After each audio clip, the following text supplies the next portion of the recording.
I do really appreciate Paul.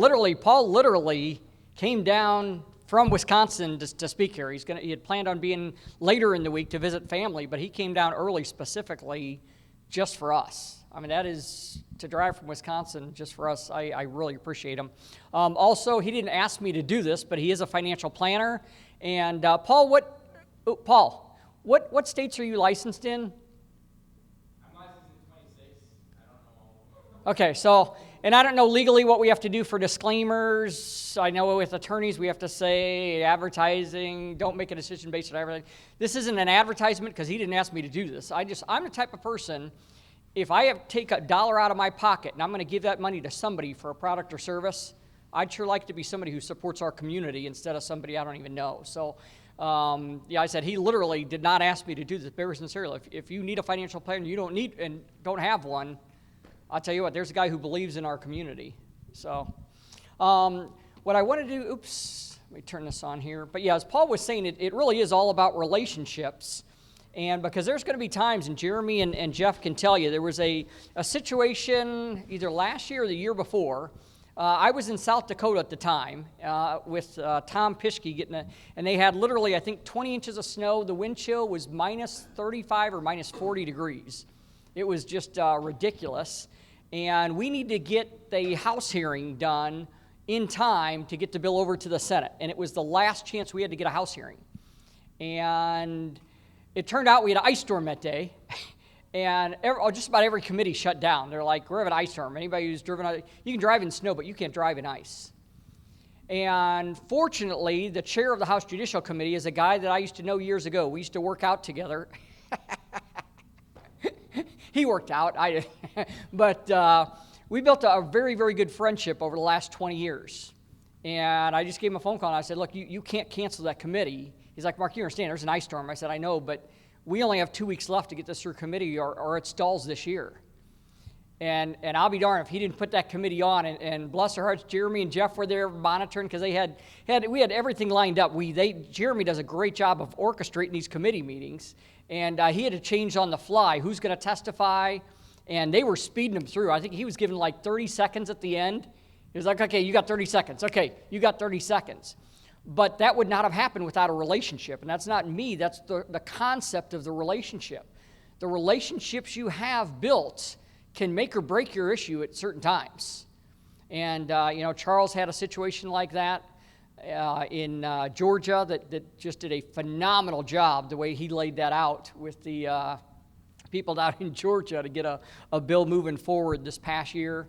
But we've also had the reverse. We've had situations in Texas where Paul talked about. The chair of the committee, who originally was one of our sponsors, people had called up with death threats because he had said, I don't know if we're going to have the votes, I don't know if we're going to have the hearing or not, and people started calling in death threats, and so he just literally pulled the entire bill then. He was like, great, you will not have a bill. And this is a guy who started out as a supporter of ours, James Dutton. And it just was not a good situation. Don't ever threaten legislators. We're all about building relationships. So I thought this was warming up while I was doing this. So, yeah, as he was saying, what I would encourage everyone to do, hopefully you've all read Dale Carnegie's book, but if not, you will never be effective in persuasion without reading that book on a regular basis. How to Influence People. I believe it's the most widely, next to the Bible, if not the next most, it's within the top 5 most widely read books in history.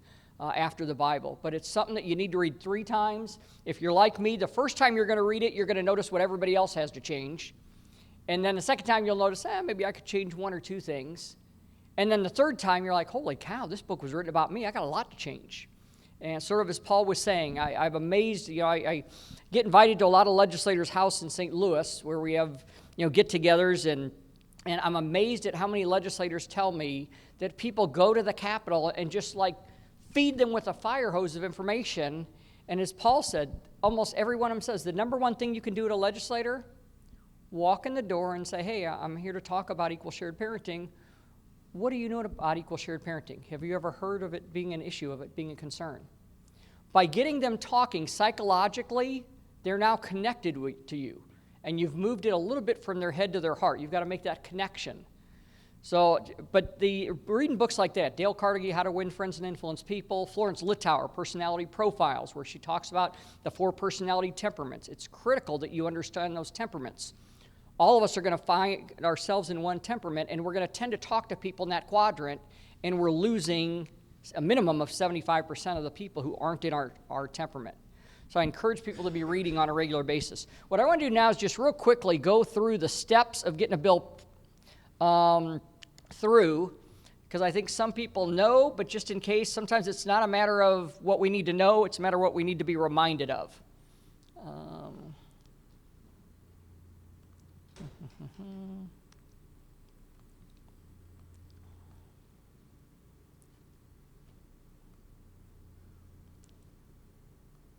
Okay, now how the heck where did I file this at?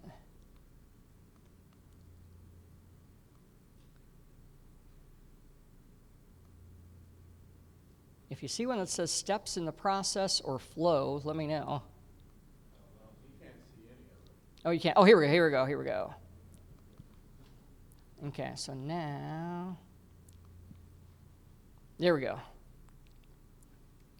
Okay, and some of this will be review for people, but anytime I've ever come to a conference, my attitude has not been, who can I talk to, who can I give my business card out, who can I sell? It's what can I learn?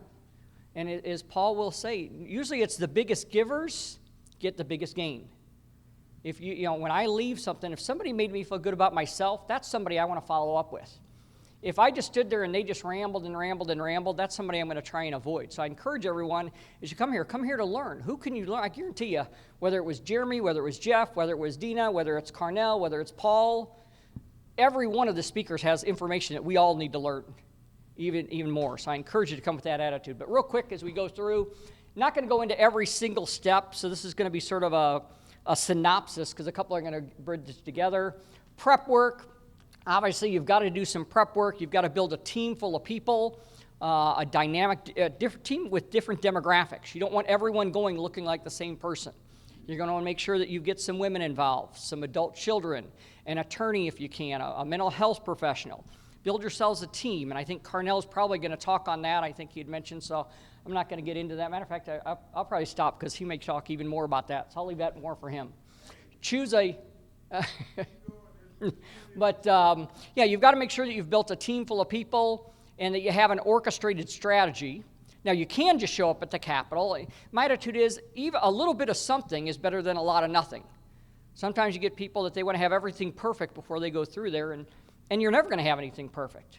I grew up in the 80s with Peter Drucker, and Peter Drucker's management style was to come up with 10-year, 20-year plans. You can't have a 10-year and 20-year plan now. Things dynamic and they change. Now we're in the age of Peter Senge that says, an entire corporate strategy that you lay out this year could be 100% obsolete within 18 months.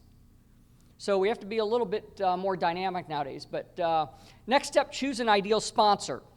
And this can make or break your bill. You choose a bad sponsor, it's the kiss of death. If you're in a Republican state, you've got to have a Republican sponsor.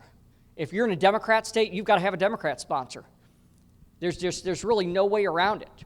Because there's so much politics, and Paul off the record can tell you more that goes on, but behind the scenes, when they talk about playing the chessboard, you would not believe how many bills get passed or killed because somebody owes somebody a favor, and they get 8 people to vote no against a bill, even if they were in favor of the bill.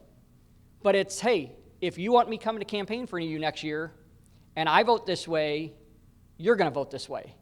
And that happens just all the time. So you've got to find the right sponsor. So you've got to have somebody in the majority that's sort of leading the charge. If you can, you want somebody that has some influence.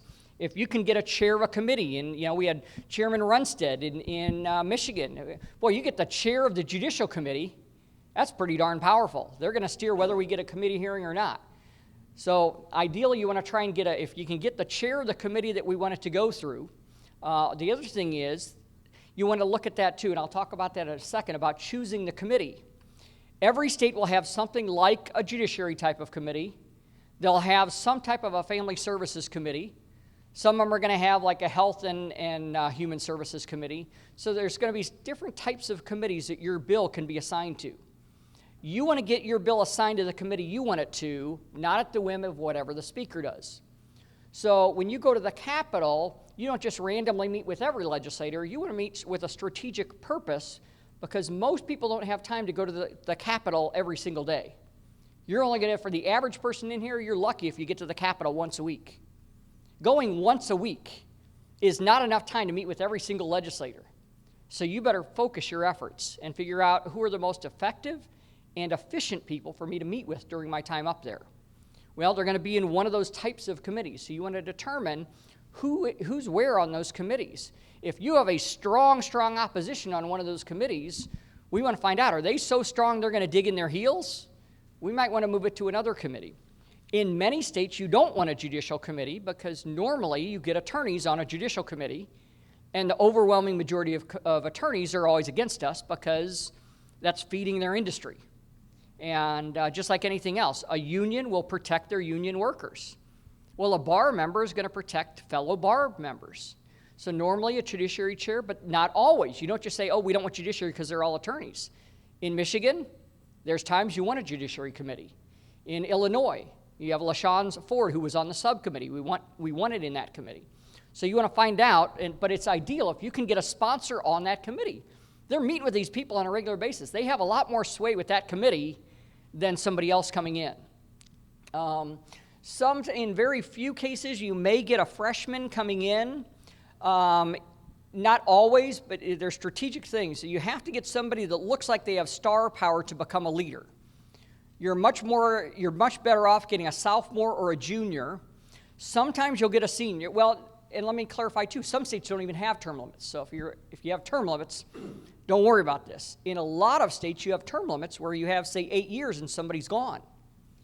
Well, you may not want to get somebody who it's their last term, because most bills take about 3 to 5 years to get passed.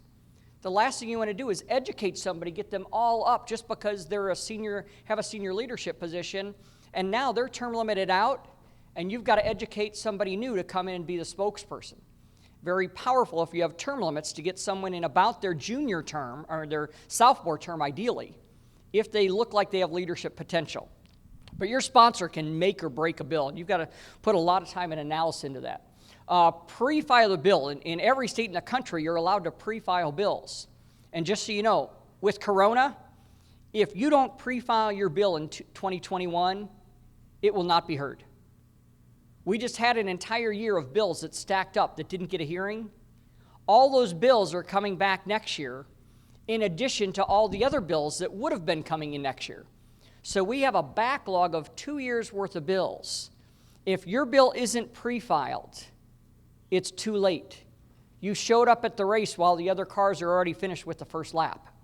So you need to get a hold of your sponsor. If you aren't in the process of pre-filing, you need to get with your sponsor literally Monday and figure out what do you need to do to pre-file, because I can guarantee you this, and I mean this very sincerely, your bill will not see the light of day in 2021 if it's not pre-filed. There's just no way around it. So if you can, you want to try and pre-file bills, especially this year, but in every year, because that means your bill takes priority. First step is the bill's going to be read on the chamber floor. They're going to read it in its current form. Then the speaker is the one who's going to assign it to a committee. Before that happens, you need that relationship with your Speaker of the House, because you can go to that speaker ahead of time and say, hey, I need you to do me a favor. I know that you're thinking this is has to do with law, so it needs to go to judicial. But if you've got the relationship, you can just be up front. You and I both know, Representative Smith over here, they're going to be hardcore against us. I need you to help me get it in family services because they're going to be more favorable. So you've got to try and talk your speaker into referring it to the committee that you want. You also need to make sure you've got a darn strong relationship with that chair. Because if you get the chair who's against your bill, doesn't matter how much the other members are, a chair can stall a bill on their own. They've got the right to say, we don't want to hear this bill, sorry. And so many times, Paul will tell you, legislators have an obligation to their constituents, but there's times where they just don't have time to work on 80 different bills. So there's times where a bill will go to committee, knowing the committee chair is probably going to stall it. But at least it makes the representative, hey, I tried, I filed your bill for you. And they're not trying to be deceitful or anything. They just don't have time to work on all the different bills.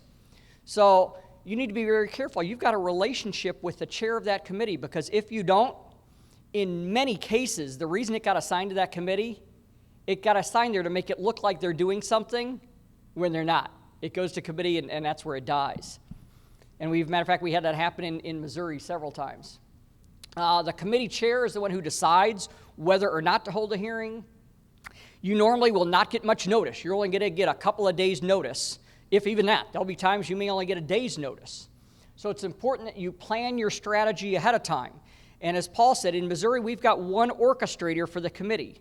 We don't have eight, even though I've got a huge political background, the last thing we want is Jeff having one strategy, me having a strategy, Jeremy having another strategy, some guy in Macon, Missouri, who we've never met, coming in with another strategy. It's not going to go well. It looks so much better if we have an orchestrated strategy. So choose a chief, and you won't always agree with them, but when you get to the committee hearing, you better be a team. You know, teams can disagree in practice, but when they show up on the field, they better play as a team or they're going to lose the game. But the hearing, you want to make sure that you have it semi-orchestrated. But as Paul will verify, 80% of the bills are decided before they ever get to the committee. Okay, so if you don't know how that bill is going to come out of your committee, you didn't do your homework. Has anybody ever watched a Senate hearing in Washington, D.C., especially the last few years? Does anybody think anybody is swayed in any of those hearings? You know what those hearings are for? They're for campaign. They're for the next election cycle. They want to get a soundbite in that they can use for the next campaign. The same thing happens, not to that degree, but pretty close at the statewide level. 80% of all legislators that serve on a committee already know how they're going to vote for a bill before the day of that committee hearing. So don't show up at the committee hearing thinking that you're going to razzle-dazzle them with all kinds of new information. What you're trying to do instead is create the pull so that other people who are in the, as Paul said, you need to build relationships with other lobbyists. The true goal of a committee hearing isn't to sway the committee members. It's to sway the people in the gallery. The people in the gallery have other bills, and they're lobbyists. And we need to figure out how we can tie our bill to their bill. And that's why, as Dena talked about, you're trying to create an emotional pull. Don't talk about the facts, the figures that, William Fabricius did this study at Arizona State in 2016. But I'll tell you what, you talk about a kid having their parent ripped out of their lives, you got a lobbyist in there that's on another issue. Maybe that's a pro-life issue. We have a lot of people. You wouldn't think our issue is tied to pro-life. But I'll tell you what, you get a pro-life person sitting in the audience, and all they have to hear is that, somebody was a unwed father, and they found out that they lost their child to an abortion because they had no say-so since they weren't a married father. All of a sudden, we have new advocates for us we didn't even know. Talk about somebody who had their guns seized from their house because of a false allegation, and now we have Second Amendment people who are sitting in the gallery. Oh, I didn't know that. Oh my gosh, I had no idea. Wow, that bill's kind of connected to ours.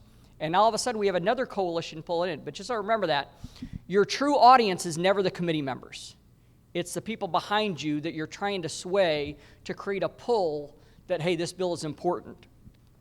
Okay, then the committee votes, and as I said, just because you have a committee hearing doesn't guarantee you're going to have a vote. You probably will, but not always. Sometimes the same thing. The committee chair will hold a hearing just to make it look like they're doing something, and they'll let it die after that. They won't even let it go to a vote. In many states, you've got a tiered committee system. In like Iowa, in Illinois, you've got subcommittees. So it goes to the subcommittee hearing first, and then, in Iowa, I testified twice in one day for hearings. We had the subcommittee hearing in the morning, and then we had the full committee in the afternoon on the same day. So we literally had to do the entire thing again for the full committee versus the subcommittee.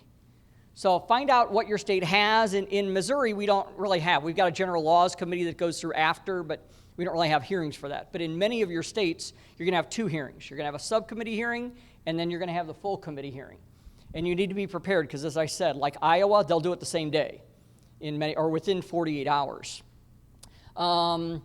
Let's see. Okay, then it goes back to the floor. Different states have different terminology. The bill's basically engrossed, which I just say it's basically sealed. That once the verbiage is on that bill, that's the way the bill's going to be voted on. But there's two votes that take place. Some people don't understand this. I still remember Jeremy at one time we were with somebody who shall remain nameless, but they passed the engrossment of the bill, which basically says, is this the verbiage that we want to vote on? And I think it was like, I don't know, did they do just yays and nays, or did they actually count the votes on engrossments? And I thought they actually didn't actually vote that day. It was like 152 to nothing or to 2 or something like that. And this other person's like, yeah, our bill passed. And Jeremy are like, it didn't pass. All it did, it got engrossed, which means that's the form of the bill that can't be changed. And then next week, we're going to vote on that actual bill, but it didn't pass. So, yeah. Is that where the Kentucky bill went south? Yes, good point. Excellent point. This is, and matter of fact, I'll just get to that right now. This is a place to beware. Jeremy and I tried to warn Kentucky, and I'm not in any way putting Kentucky down, but let's try to videoing. We probably do need people to cut the video because we're going to give specific strategy that we just can't have people having here. And it's seriously not in any way putting Kentucky down. But Jeremy and I specifically told them ahead of time. I remember I got a call from, I won't say who, but somebody, I talked to somebody and I said, hey, just so you know, you're being set up. Oh, you just want the recognition, you want the credit. I said, no. I've been around politics for 30 years. You are being played. You're being set up. You don't know what you're talking about. They didn't even show up for the committee. Guys, we have a bill that affects the Bar Association. The Bar Association has the highest paid lobbyist in every state all across the country that monitor every bill that gets filed. They know about a bill before any of us could ever find out where it is in the process. So for them to not show up to a hearing isn't a victory for us. That should be a red flag. There's some tricks going on. They're not just going to not show up. What they want is they want us to have our confidence thinking, oh, wow, our bill's going to sail through. And so that's what happened. It got voted out of committee, and then it got voted on the House floor, and there was a great bill on the House floor. I forget what it is. It was pretty darn close to unanimous. And then it went to the Senate side, and same thing. No opposition showed up at the Senate hearing. Now, anybody who's been in politics should tell you, that is a huge red flag. I mean, Paul's back there nodding his head. That is a huge red flag. Something major is going on, and you're about to be sacked, and you don't even know it. And so I called them this time, and I said, look, I'm not trying for credit. Don't mention my name. Put your name out there. I'm just telling you, you're about ready to get burned on the House floor. They are not going to show up at 2 different committee hearings. There is a reason why they're not. They want you to think that they've fled the state. And I'll be doggone, if you listen to that hearing, Jeremy and I told them ahead of time what was going to happen. And exactly, I call it the Columbo approach.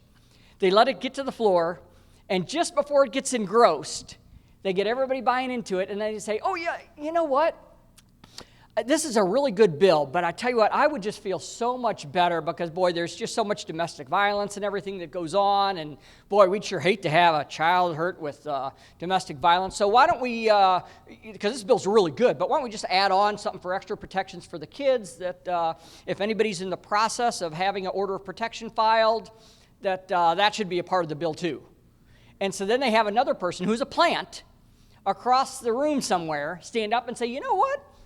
I've been thinking of that very point. That is a good point. Because I was thinking the other day, I was talking to one of my constituents, and they brought up that fact. And so all of a sudden, now there's this chatter, and if you're not prepared for it with people to speak against it, what happened in Kentucky, that bill got engrossed, that was the bill, and the bill got filed and passed, and Jeremy and Jeff can articulate much better than I can. The bill itself was a great bill, absolutely phenomenal bill. But if you leave a loophole that says, if an order of protection is in the process of being filed, the rebuttable presumption shall not apply. That is a red flag for every attorney to say, hey, want to get out of 50-50? Just go file a order of protection. You don't even have to prove it. According to the law, you don't even have to file it. You have to be in the process of filing it, and it's out. So 2 things. That's why we need somebody like a Jeff and Jeremy because before that bill's engrossed, we need to make sure we run it by somebody that has the smarts, because that's why we need to work as a team. I'm great at networking and political strategy. I probably would have missed that. Okay? So you need to work as a team. You need the people that know the leverage, or the details, the verbiage. You need the people who understand the networking. But that bill, that's exactly where that happens. So be prepared. Now, the reverse is true too. If they did it, plan ahead in your state. Get 4 or 5 plants in your state, and that's what we've done. Called up several of my friends. I did that to Paul, matter of fact. That statement Paul made, it's because I gave him a call the night before and said, hey, Paul, can you do me a favor when this bill comes up? That was totally strategized, okay? And it's not a deceptive thing. It happened. Every bill does that. Every bill, especially in the Missouri Senate. We've got some friends of ours, Bill Eigel and Cindy O'Loughlin, and they get together on a regular basis and they sort of strategize their floor strategy. So do that. Plan a floor strategy before your bill gets engrossed, because once it's engrossed, that's what you're voting on, and you may get a bill that you don't want. Yeah. And to touch on the Kentucky aspect, another big thing, you can shoot yourself in the foot from the very beginning, meaning you've got 2 houses. This is the reason why it's beneficial to file the same bill, one in each house. That's what I was getting right to. Because, okay, well, good point. There you go. So what had happened, and this had happened about 3 years ago in Missouri, where we had filed our Senate bill and our House bill. You don't know which one's going to move first, but the Senate bill wound up moving first this year. And when it did, domestic violence came out, and they came out hard. They brought out, we were pulled aside separately from the sponsor, and they said, take a look at this, what domestic violence is trying to put on this bill. So, because we put it in each house, now I was basically presented with what is going to be what they're going to try to add to this legislation. So what that allowed me to do, because I had another bill over here, now I kind of reversed it on them, and I baited them to see what all they presented everything on this bill. Once I realized what they were doing, I had the sponsor kill it. And when the sponsor killed that bill, now we got to do the reset button in the House. And we got ahead of all of these arguments. We brought up everything that they put in that legislation or in that amendment. We literally catered all of our educational stuff for the representatives and for the senators specifically to what we knew that they were going to bring up. So by the time that it got to the House, they were already educated on what was going to happen, and they had all of the counter arguments for every single point, and they kept it all off. And I believe that was the year it passed the House 137-7.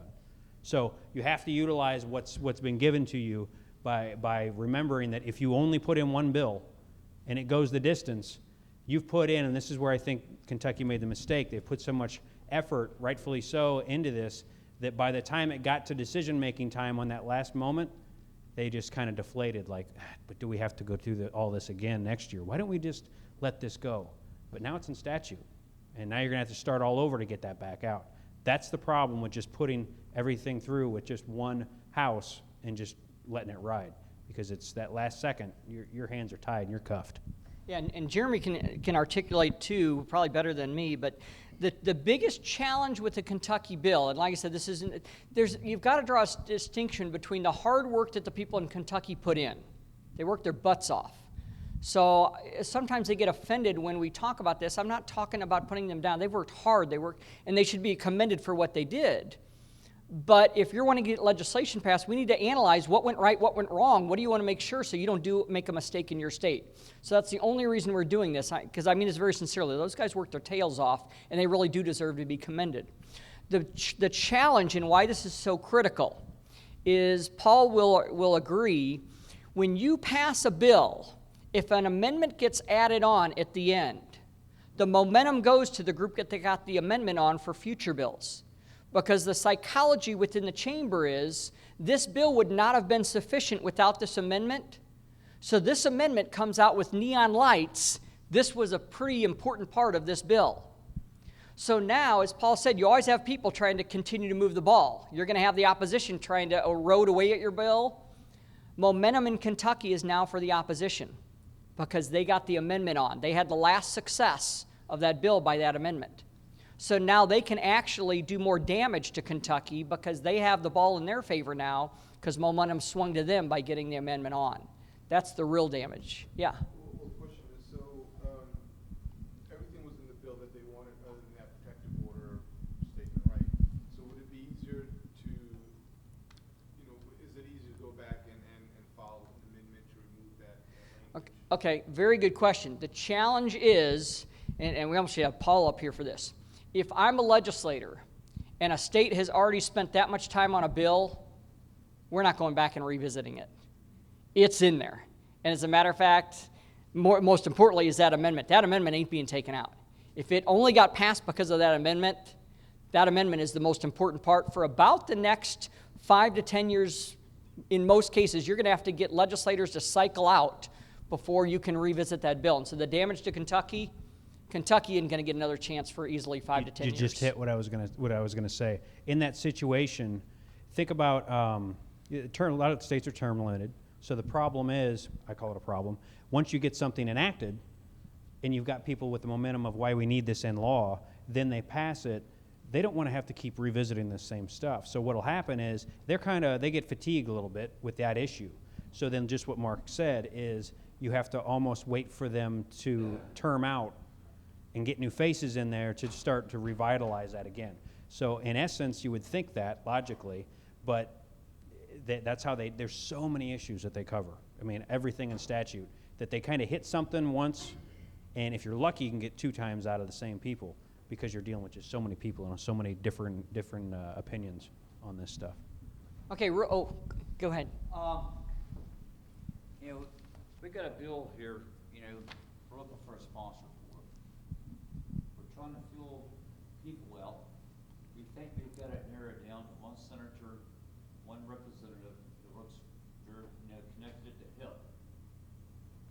When do you know is the right time to actually get them a hard copy of our bill?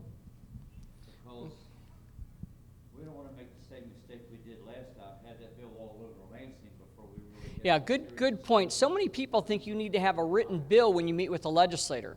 I'll just tell you, the overwhelming majority of, and I'm not to mean to brag, but very sincerely, there is no one in the country that has met with more legislators about shared parenting than me. I've met with 539 in the last 5 years. So but just very sincerely, I've been able to see, and I'll just tell you, 539 legislators I've met with. Do you know how many have ever asked me to see a copy of a bill? Out of 539. How many do you think? 5? Oh. I think 5, yeah. If they were really on board, they've never asked to see. Exactly. I've never had a single legislator out of 539 legislators that I've met with personally, one-on-one, me and them, not one has ever asked to see a bill. Not in the first meeting. At a follow-up, they'll say, hey, yeah, when you get done. But we're trying to get them to buy in conceptually, and we're building that relationship. The other key is you don't push too hard. Your goal is to win the war, not the battle. I see some people come in with a fire hose. They want a 90-minute meeting. They say in sales, it takes 7 impressions before you make a sale. We're trying to make a sale here. So I don't want a 90-minute meeting with a legislator. I want to whet their appetite, and I want to keep them hungry for more. If I'm in their office for 90 minutes, I can promise you what's going to happen. The next time I call, they're not going to have time because they're thinking, oh my gosh, I don't have 90 minutes to meet with that guy again. I want to keep it brief. I want to leave them hungry for more, and I want to plant the seed that, hey, the next time I come back, but I want to tell them enough, get them emotionally involved that, hey, there's a problem here. I need to find out more of that. You're much better off leaving them hungry. But especially you do need to be careful because once that thing starts floating around, the opposition is going to start attacking it. The less chance I get, do you remember the famous Nancy Pelosi, we need to pass this bill to see what's in it? That's very true. A lot of legislators, if given a choice, and the reason is exactly that. The longer the opposition has to see the bill, the more that time they have to arm up against you. So you want to talk conceptually. It's okay to say, hey, here's what another, and be careful. Don't point to Kentucky because once you mention Kentucky, the opposition every time will say, well, then we're getting this amendment put in. Point to other states. Hey, Missouri has filed a bill. They have one because most states like to hear what other people are doing. But I've been to your state. I've met with about 40 of your legislators, and once again, when I was with you, not one ever asked to see the bill.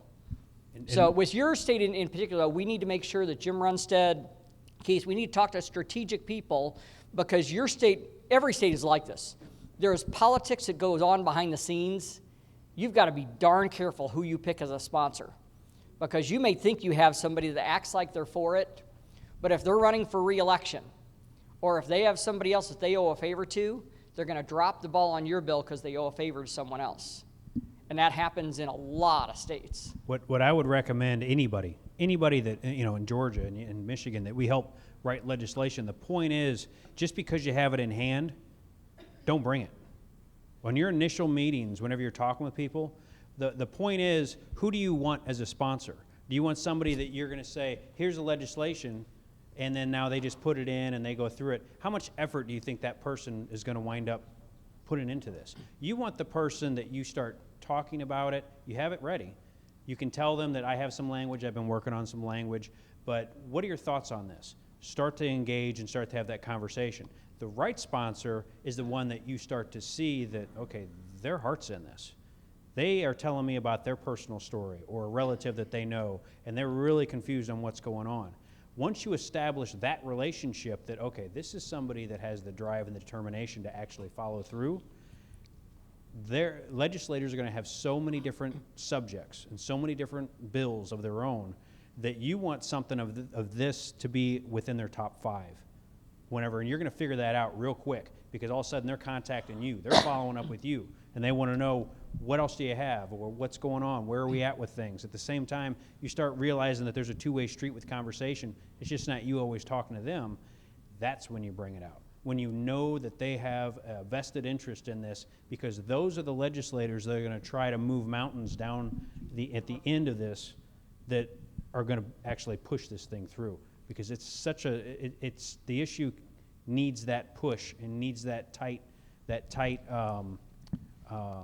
desire from a legislator. If you just want to throw it on somebody's desk, even if let's say it's a chair of who it's going to. Like, say it was Runstead, perfect example. Say it was Runstead, but Runstead didn't have he didn't have the story with it. He's the chair. How many other people do you think come to him just like that? Here's the legislation. Great, thanks. All right, yeah, here, file that. I mean, that's literally what's going to happen. You got to find the spark, and you got to find somebody that really wants to go. Okay, we're gonna need to get moving here, though. 10-foot pole this time, and he's trying to help us find a Democratic sponsor. Yeah. Well, and there's a reason for that. Like, unfortunately, we got to get moving here because he's supposed to be on literally in 60 seconds here. Yeah, I can get with you more, but yeah, there's reasons. Even if you have someone like a Runstead, there's politics going on behind the scenes of other bills that he needs to get passed, and he needs to take a back seat on this in order to advance other bills. That's why it's critical. You've got to build the relationships to where people can tell you things off the record, and you've got to have a tight relationship where they know you can trust you. There's things legislators have told me that I literally cannot tell Jeff or Jeremy, because if I blow the integrity of that relationship, they will never trust me again. So I can drop hints at times, but there's times when they've told me, and there's certain people that are guaranteed they will not move a bill forward. And they will tell you that if you build a tight relationship. But if they ever do, just so you know, don't ever tell everybody.